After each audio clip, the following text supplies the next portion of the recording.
আজ রবিবার হলে ৮৮ দিন পর কী বার হবে? এই বারগুলি আমরা কিভাবে নির্ণয় করব? আমরা জানি এক সপ্তাহ সমান হচ্ছে ৭ দিন।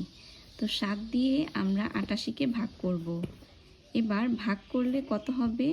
৭ কে ৭। ৮ থেকে ৭ গেলে হবে হচ্ছে ১, আর এই যে ৮। ৭ দুগুণে ১৪। ৮ থেকে ৪ গেলে ৪, ১ থেকে ১ গেলে ০। তো আজকে হচ্ছে রবিবার। রবিবারের সাথে আরও ৪ দিন যোগ হবে। ৪ দিন কেন? কারণ এখানে ভাগশেষ ৪ আছে। তো রবিবারের সাথে আরও ৪ দিন যোগ হলে সোম, মঙ্গল, বুধ, বৃহস্পতি, অর্থাৎ বৃহস্পতিবার হবে।